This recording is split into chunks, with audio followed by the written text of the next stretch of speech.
First reading.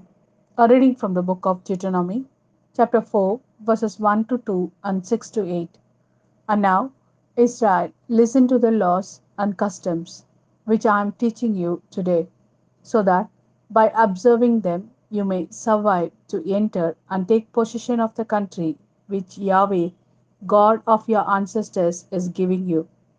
You must add nothing to what I command you, and take nothing from it, but keep the commandments of Yahweh your God, just as I lay them down for you.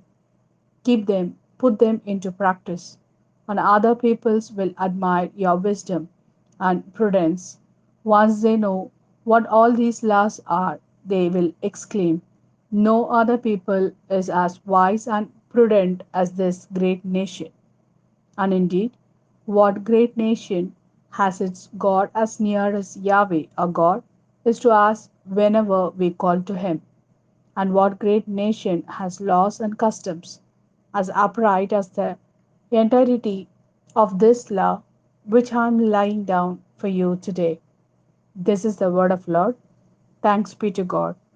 Second reading. A reading from the book of James, chapter 1, verses 17 to 18, 21 to 22, and 27. All that is good, all that is perfect, is given us from above. It comes down from the Father of all light. With him there is no such things as alteration, no shadow caused by change.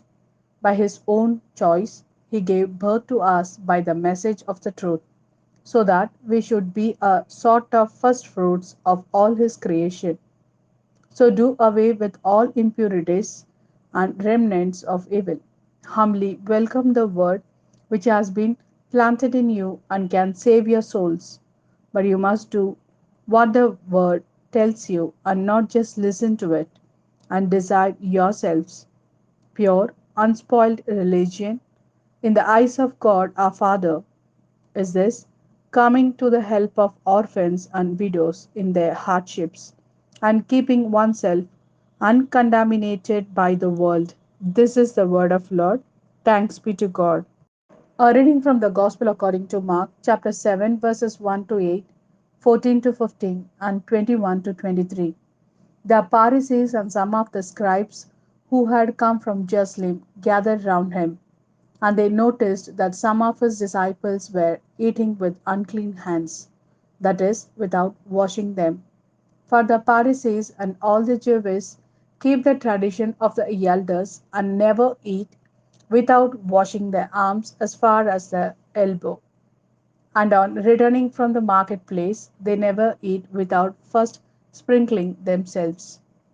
There are also many other observances which have been handed down to them to keep, concerning the washing of cups and pots and bronze dishes.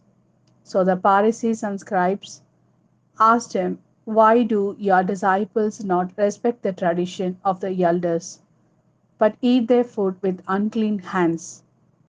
He answered, how rightly Isaiah prophesied about your hypocrites in the passage of Scripture. This people honors me only with lip service, while their hearts are far from me. Their reverence of me is worthless. The lessons they teach are nothing but human commandments. You put aside the commandment of God to observe human traditions. He called the people to him again and said, listen to me, all of you, and understand. Nothing that goes into someone from outside can make that person unclean. It is the things that come out of someone that make that person unclean. For it is from within, from the heart, that evil intentions emerge: fornication, theft, murder, adultery, avarice, malice, deceit, indecency, envy, slander, pride, folly. All these evil things come from within and make a person unclean.